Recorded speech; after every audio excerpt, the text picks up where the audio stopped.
Hi everyone, welcome back to my channel. On today's video we're here to talk about my December 2019 wrap-up.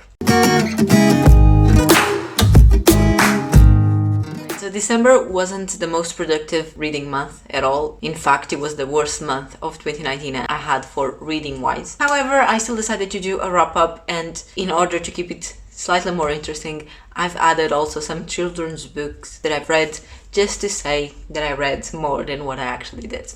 Alright, let's roll up with the stats. So in December I read 5 books. Here are the number of pages of each one. As you can see, not a lot of them. Only 551 pages in total, which makes it my worst reading month in terms of amount of pages and also amount of books. No, actually there was months where I read only 3 books and I read more pages than this. So yeah, worst reading month in terms of amount of pages read. As for genres, as I said, 3 of them were children's book, 1 of them was a fantasy novel, and 1 of them was a mystery thriller. Star ratings, 1 of them I DNF'd it, 3 of them were 3 stars and 1 of them was 4 stars. So as well, in terms of star ratings, not amazing, not brilliant. Most of them had 3 stars, which is just very average. In terms of projects this month, the only thing that I was trying to accomplish was reading the best thriller of the year, the one that won. So I made that video. I'm gonna leave here the picture of the thumbnail. I did make that video. There's a vlog on the channel. It's been published already. And that was it in terms of projects and in terms of books and everything. So let's talk about the books. The first book I read was one of the children's ones. It's called Umi Okuda. I'm not sure what's the English translated title of this, but I'm gonna pop the English cover here on top in case you're curious. This is a children's book, one of those that only has like 1 sentence per page, so really basic. And it's basically telling us how some days we are very happy and our heart is very happy, and some days we're sad, and some days are colorful, some days are gray, some days we want to be loved, and some days we just want to be alone. It's just a bunch of sentences like that, and basically it's just transmitting the message that whatever happens and regardless of how you feel, it's all okay. It's okay to have different emotions per day, and it's just a cute book. I gave it 3 stars, even though it's very cute. I didn't think it was anything that special. It's really small, so as well there's not much you can do with such a short book. Then another children's book. This one in English is called The Light in the Night. However, I read the Portuguese version, but the title is exactly the same, and what? The title is exactly the same, and the cover as well is the same image. This one is about a girl that is afraid of the dark, and one night this creature comes up.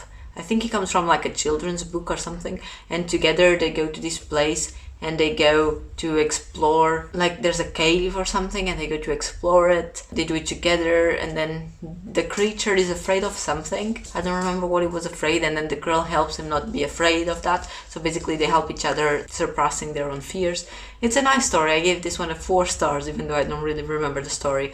But I thought it was a nice thing to read to your children about how, again, it's okay to have fears, but it's important to try and confront them and, you know, just work through your fears. Again, a really nice message, and a 4 stars for this book. Then finally, The Silent Patient by Alex McAleeds. This one was voted by the people as the best thriller of 2019 in the Goodreads Choice Awards 2019. So I read it because I did that other vlog where I was reading the nominees, but I only managed to read 5 out of 10. And I mentioned that if one of the other 5 is the one that I didn't read, one of those won, I would do a separate reading vlog for that. That was what happened. This one won.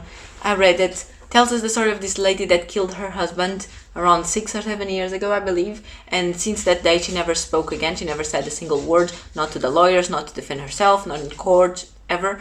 Eventually she is determined as having some mental problems, so she is put in one of those mental institutions that are also work as a prison. So that's where she's in jail. She's not in the regular prison, she's in one of those for people with mental problems. Then we also follow this psychiatrist that has always been fascinated with her case, and then when he sees that the place where she's in jail, he's hiring for a psychiatrist, he decides to apply and he gets the job there. The minute he walks in there, he immediately starts working with her and doing his consultations with her, and slowly we start to discover what happened all those years ago. If she did kill her husband, if not, also why is she not speaking ever since, all those things we start discovering them. In this book we also find some entries from her journal, her diary, all those years ago when she was still married with a guy. She would write and everything was really happy, and she was really happy about everything. So there's also that. It's a bit mysterious. I didn't find it that much mysterious. I ended up giving it only 3 stars, mostly because I didn't find the story that captivating. It didn't intrigue me that much. I didn't really care. I was not really invested in the story. It might have to do with the fact that I took a long time to read this book, even though I read it in 2 goes only. It took like 2 weeks in total. I didn't find the story that much interesting. I was curious to know what happened all those years before, but at the same time it was like I couldn't be bothered. I don't know, maybe I was just in a reading slump and I didn't feel like reading. That's also true. I also ended up guessing the major plot twist of this book. I guessed it at some point. They mentioned something and I thought to myself, oh, I bet this is gonna happen. And in reality, those things that I tried to guess, they never happen. I'm always wrong about the plot twists of the books, but in this case it was actually correct. So much later, when the plot twist was actually revealed, it didn't caught me by surprise. Ow!